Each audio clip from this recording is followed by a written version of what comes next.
मेहरानगढ़, सूर्य का किला।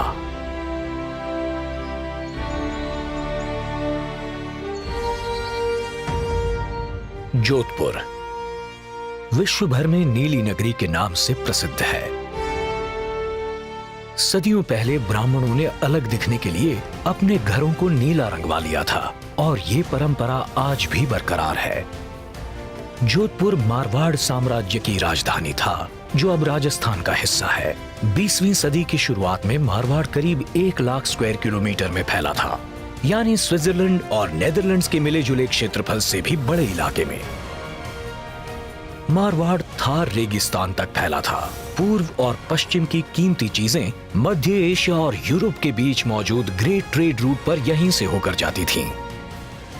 मारवाड़ पर राज था राठौड़ वंश के सूर्यवंशी राजपूतों का, और इसी वजह से उन्होंने अपने गढ़ का नाम रखा मेहरान, जो संस्कृत शब्द मिहिर यानी सूर्य से बना है। लेकिन मारवाड़ और उसके सूर्य दुर्ग के निर्माण के पीछे है एक लंबी कहानी। राठौड़ मारवाड़ के मूल निवासी नहीं थे, वो मध्य भारत से आए थे। राव सिहाजी इस वंश के संस्थापक माने जाते हैं। वही अपने पूरे कुनबे के साथ मारवाड़ में आए थे। करीब 800 साल पहले राठौड़ रेफ्यूजीज की तरह मारवाड़ पहुंचे। उन्हें अपना घर कन्नौज अफगान हमलावर मोहम्मद गौरी के हमले के बाद छोड़ना पड़ा।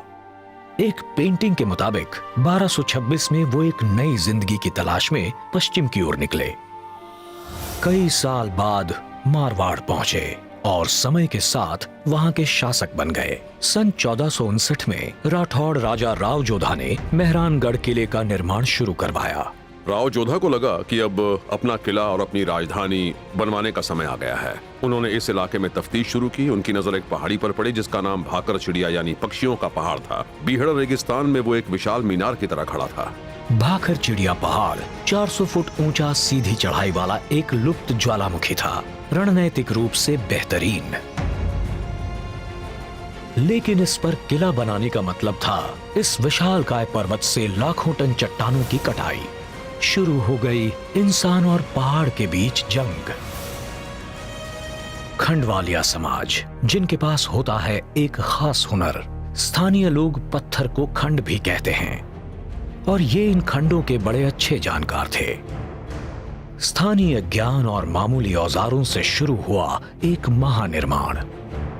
ये लोग पत्थर को ठोककर उसके वाइब्रेशन की आवाज सुनते, जिससे उन्हें पता लग जाता कि चट्टान में फॉल्ट्स कहाँ हैं। फॉल्ट्स मतलब चट्टान में पड़ी वो दरारें जो उसे कमजोर बनाती हैं। खंडवालिया लोगों ने आवाज सुनकर चट्टान की दरारों का पता लगाने का हुनर पीढ़ियों से सीखा था। धीरे धीरे खंडवालियों के हुनर ने पर्वत को काटकर एक नया आकार दे दिया।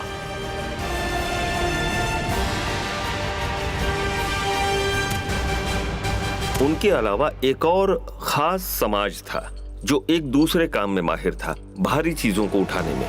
चवालिया मध्यकाल के ढुलाई करने वाले थे, जो साधारण दंड और जंजीरों की मदद से भारी से भारी सामान भी ढो सकते थे। इसके बाद बने लकड़ी के अनूठे रैंप्स, जिनके जरिए किला बनाने के लिए लाखों टन पत्थर पहुंचाए गए। मेहरानगढ़ किले को अंजाम तक पहुंचाया चवालिया लोगों की कड़ी मेहनत ने। हैरानी की बात तो यह है कि इस इमारत की कोई ड्राइंग या नक्शा नहीं था। इसकी स्ट्रक्चरल इंजीनियरिंग शायद उनके अपने ज्ञान पर आधारित थी। आर्किटेक्चर का ये बेमिसाल नमूना पूरे पहाड़ पर फैला हुआ है।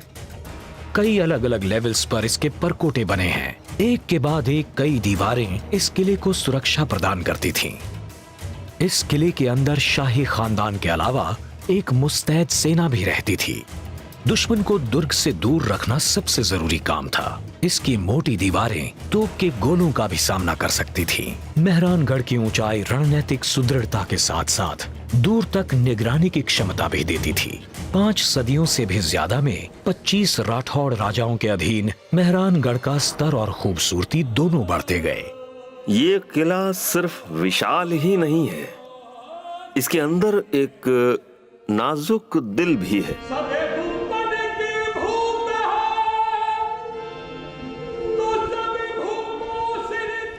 महल, खूबसूरत बाग, कला, ये है राजपुताने की शान की एक अनुपम मिसाल।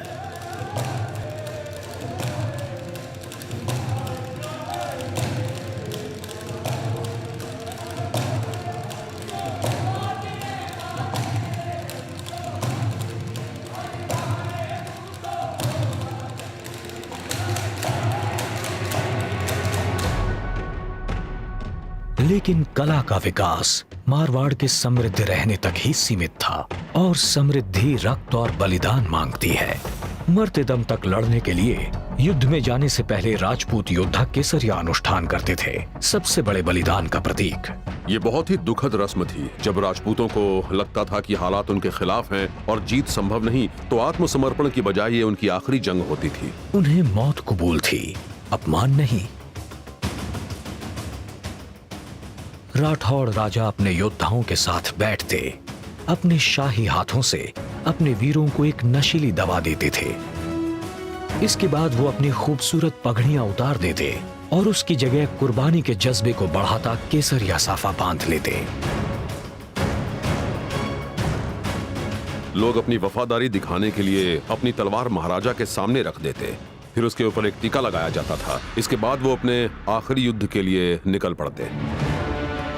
सन 1741 में मेहरानगढ़ के ये राठौड़ अपनी मौत को गले लगाने गंगवाना के युद्ध के लिए निकले। राजपूताना खून की यही शान थी।